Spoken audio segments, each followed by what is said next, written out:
Super Cool Radio!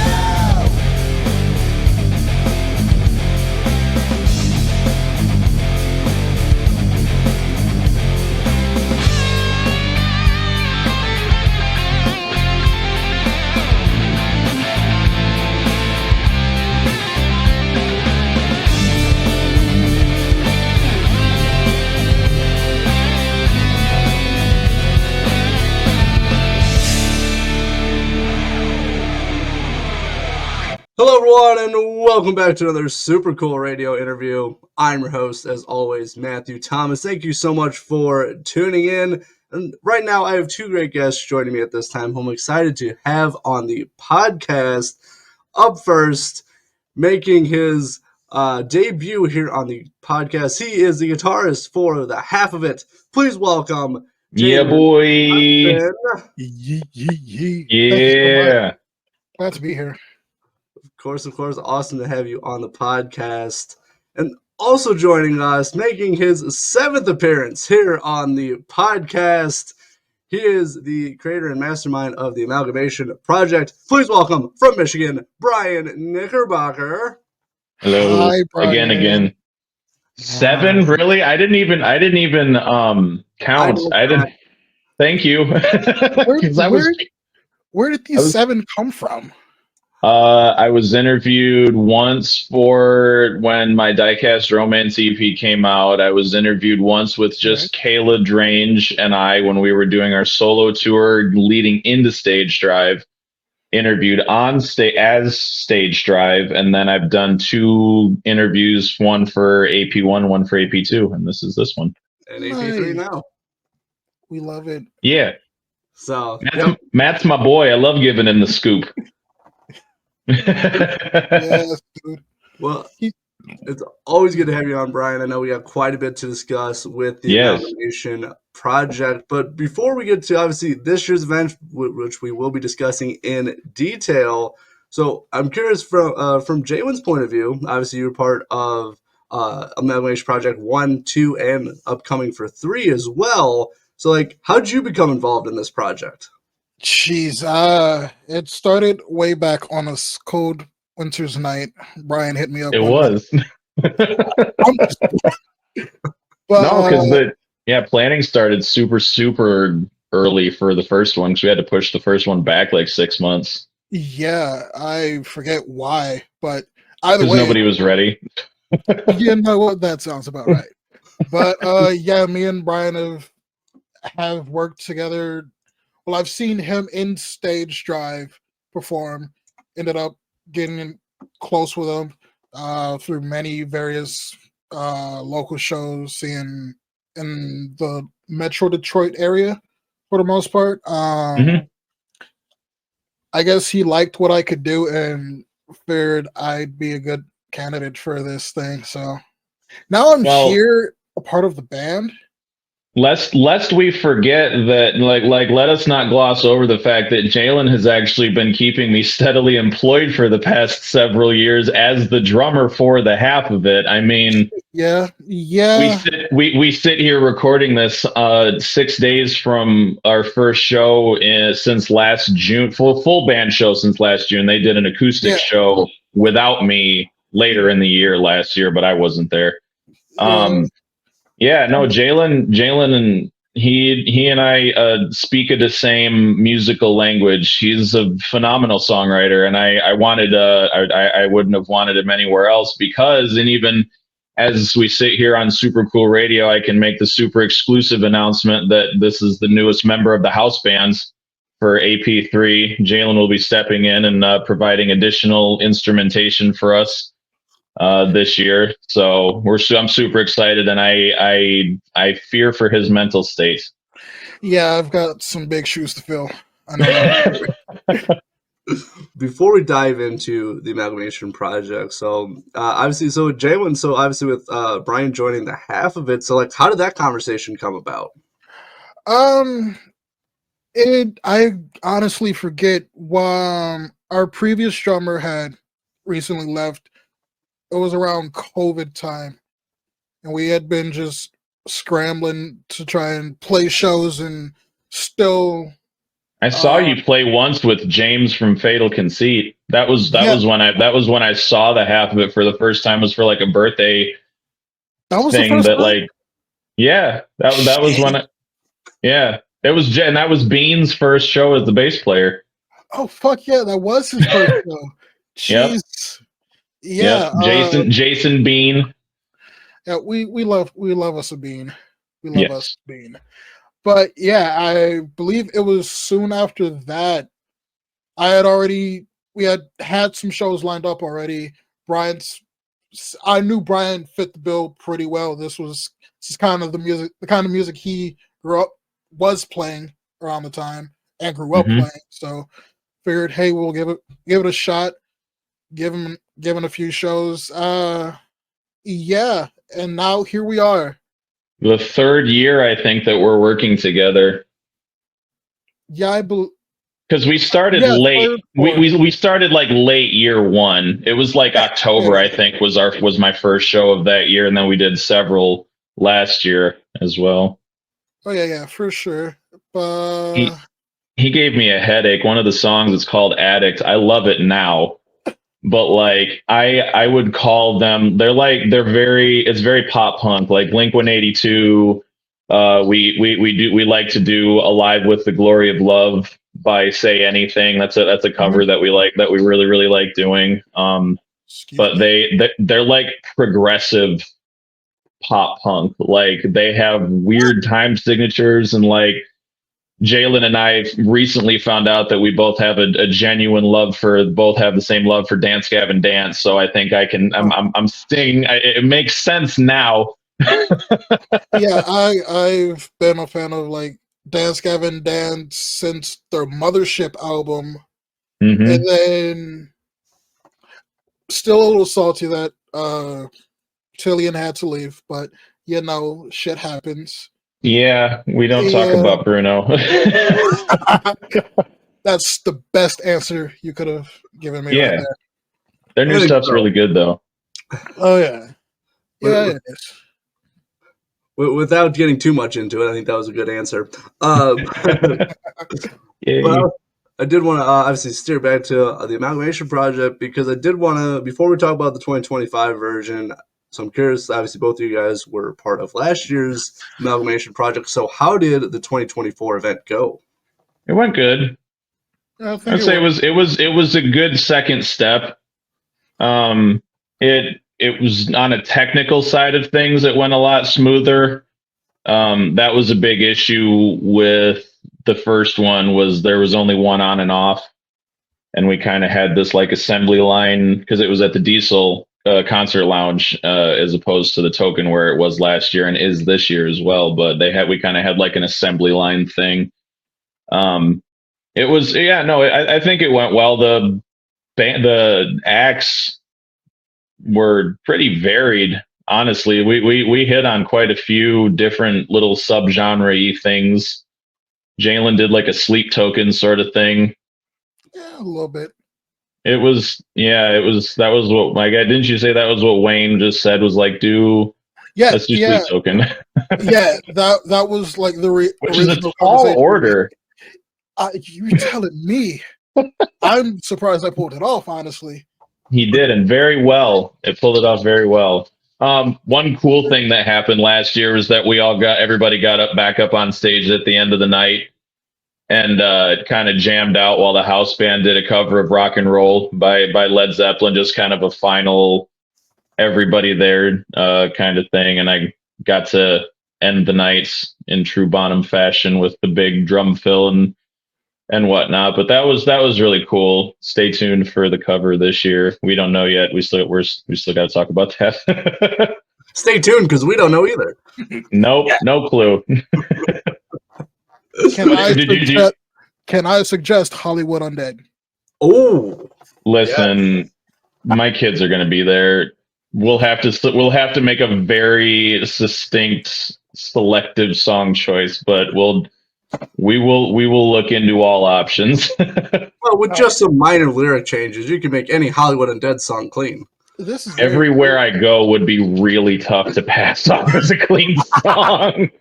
That would be really tough, man. That's like I would like to see Kids Bop kind of try and pull that off. That'd be interesting.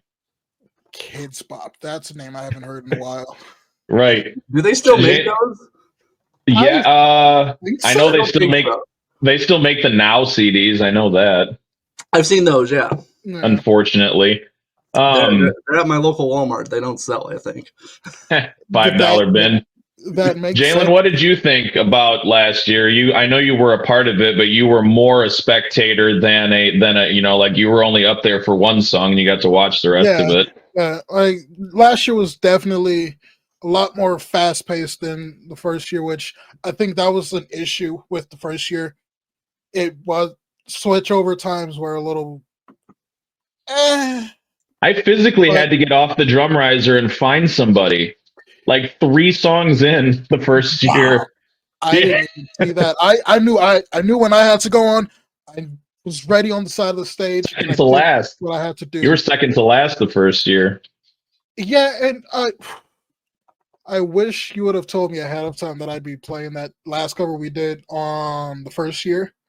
Oh yeah. Yeah, I think it was a day If to it means a remember. lot to you. Yeah. If it means a lot to you. That was thrown together way too quickly. It was okay. Yeah, it worked out for the. It was okay.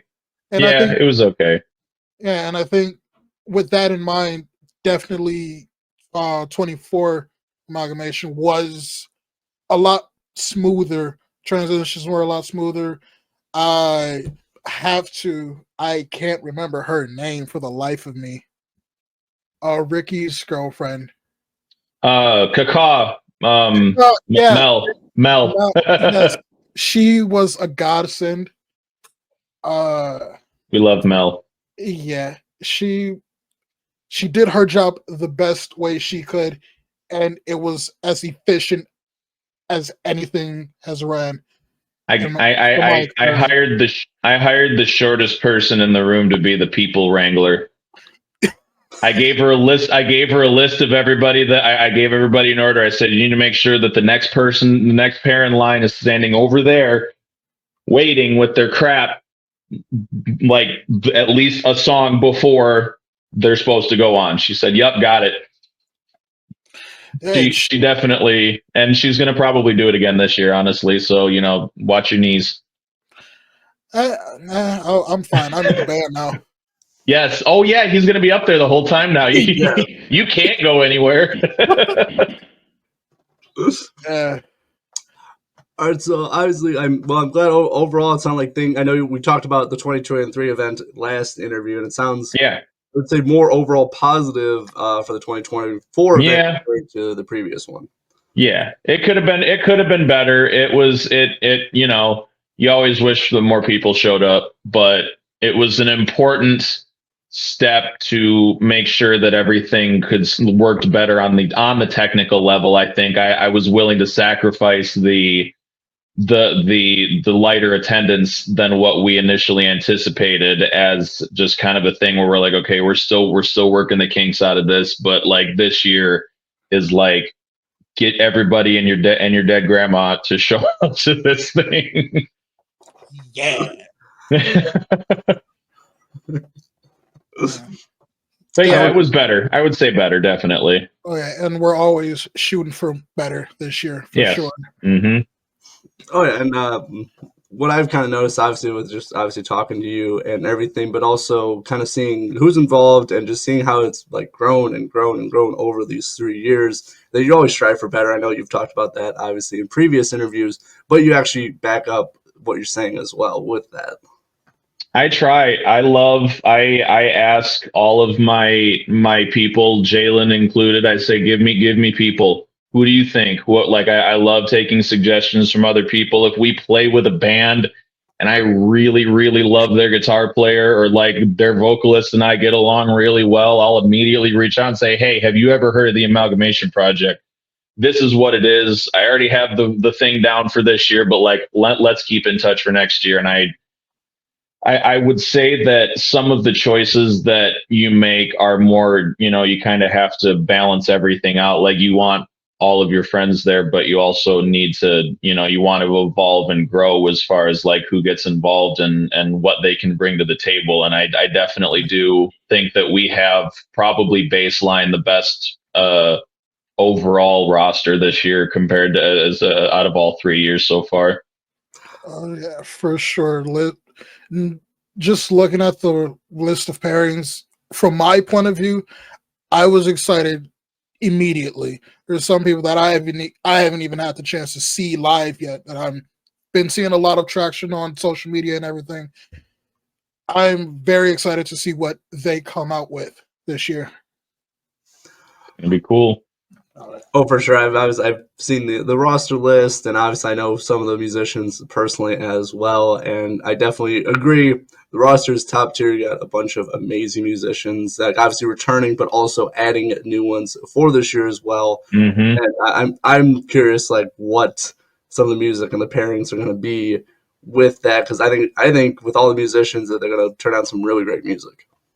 Yeah, we haven't had. I listened. I was given a demo like a couple weeks ago. It was the one that I let you listen to when the first time we got together for rehearsals. It was in Dan's.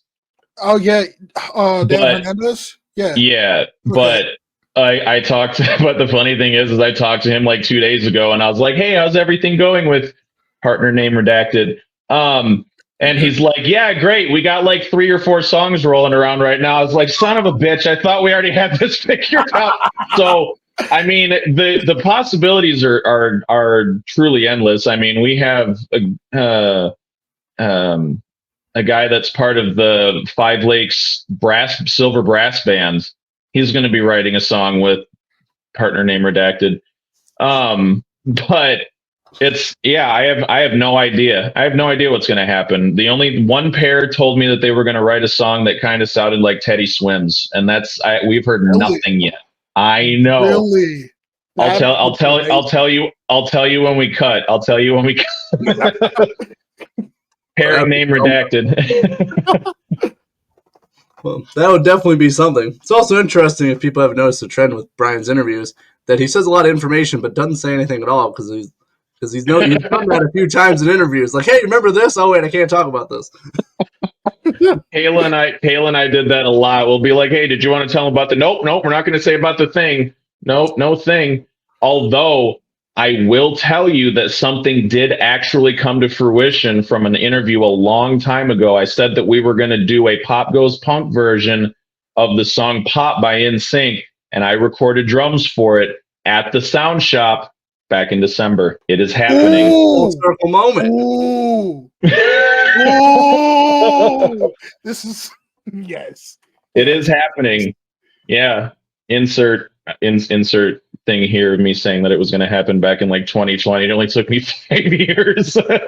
Super cool radio exclusive. We're thinking about throwing together a Pop Goes Punk version of the song Pop by NSYNC.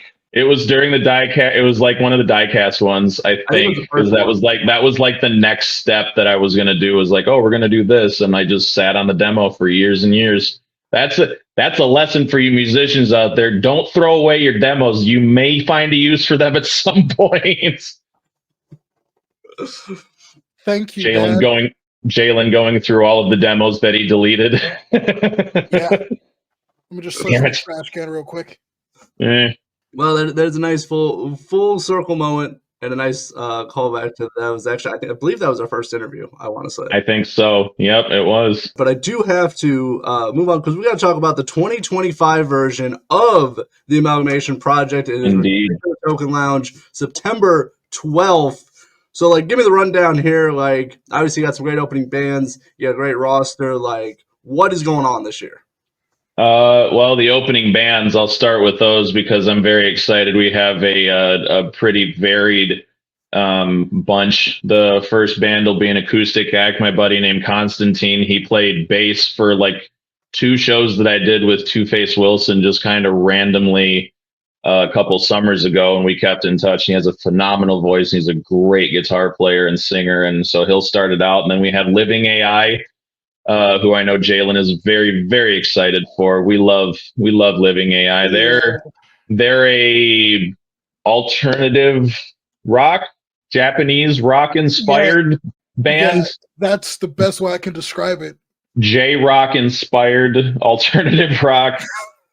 And then Altered Thoughts is going to be the direct support. They're a seasons of the veteran Detroit area band. I've seen some of their stuff, and they were recommended by Caitlin Muller, who was also going to be a part of it. And then, yeah, we got LC Banks people are going to be there. More of them. Erin's going to be there. That's pretty freaking cool. I'm excited about that. She's phenomenal. We love her. She's a good friend of the podcast as well.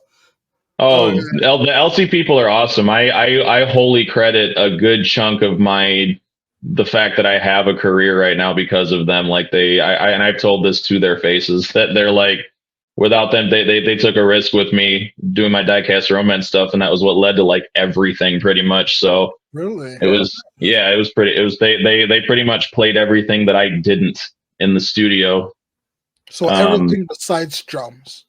No, I played bass as well. Okay. Yeah, no guitar though.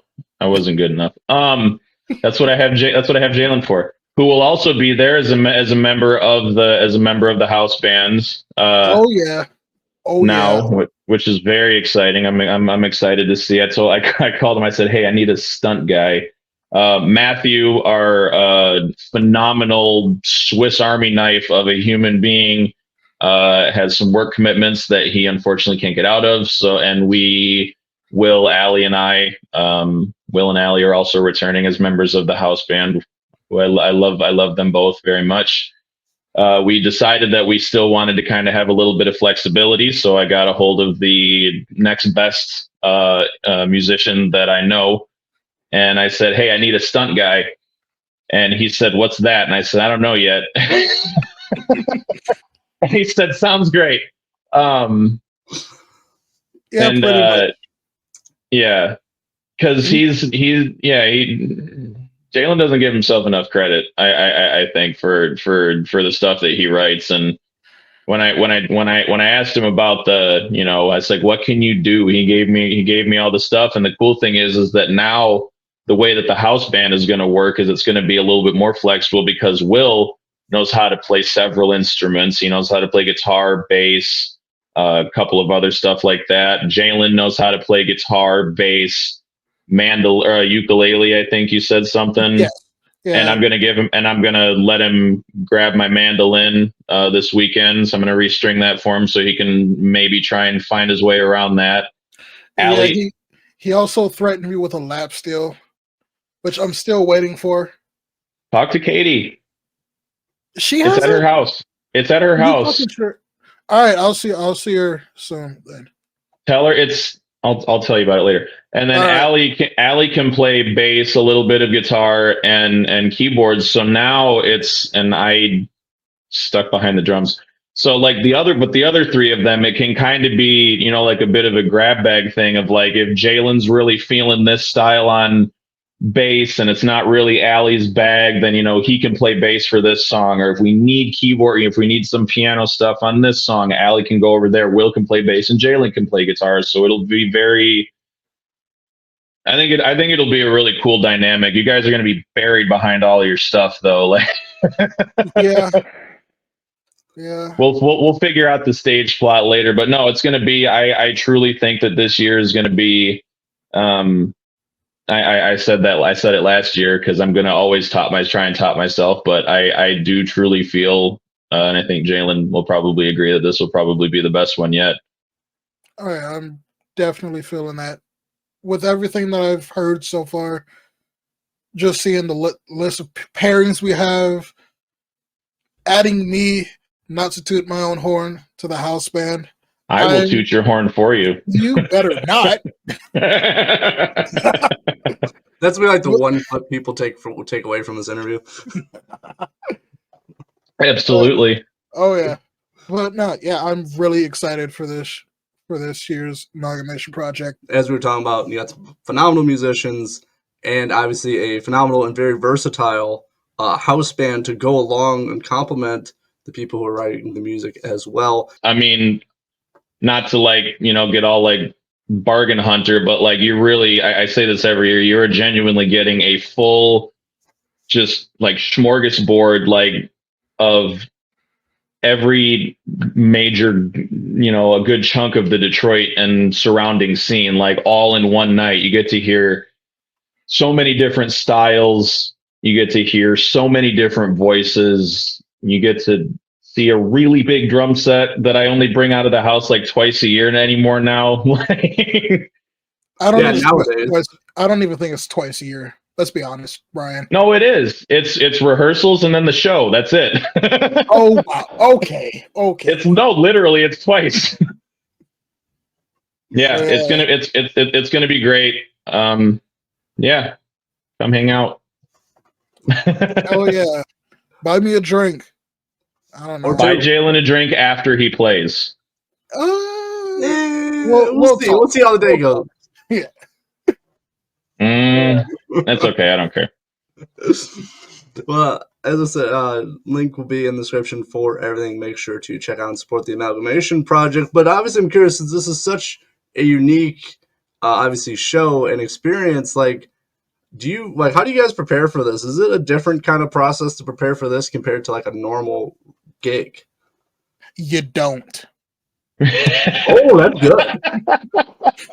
You really can't. You can't prepare like I tell people, like if anybody asks me, and I don't know, you may have year one as far as like the process for like picking the pairs and stuff like that. I Like, think I asked last interview, yeah.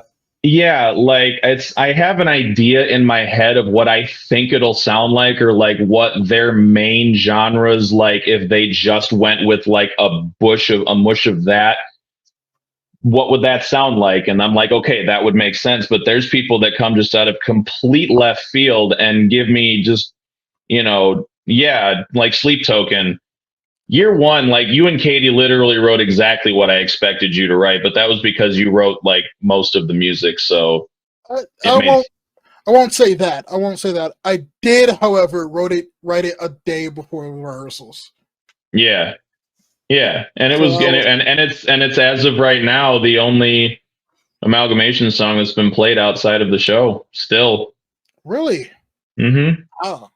Okay. There's recorded versions of other songs, but like the only one to be actually played live is Katie and Jaylyn's year one song. It's a tough process, and you can't, like, even in the house band, you're gonna get a little bit of insight now, Jaylyn, because like this is.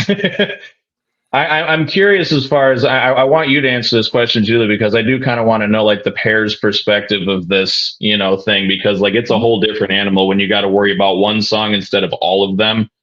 But it's to be, once it's basically you just got to be ahead as much as you can. Really, like as soon as I get a demo and I'm like, this is exactly what we're going with, I'll send it to the house band group chat, and I said, okay, we're good. This is what we're doing. This is so and so's thing. I think it's, give some notes on it, and then we'll make our charts and just be ready. That's you got to be ready for everything. Oh yeah. And me coming in third year as joining the house band for Brian, I want to formally apologize for the last 2 years. But just for the procrastination and everything in between, like now that I'm here, I'm now finally mentally wrapping my head around I'm gonna have to learn 12 songs. Excuse me, 12 or however many pairs there are, including 10 plus. Yeah, 10 plus. That's a safe number. Yeah. But having to rehearse only once, basically. 75-minute blocks. That's all the pairs get with the house band is 1 75-minute block over the course of a weekend. Yeah, and that's slightly terrifying, but I feel I know Brian wouldn't have asked me to do it if he knew I wasn't up for the challenge.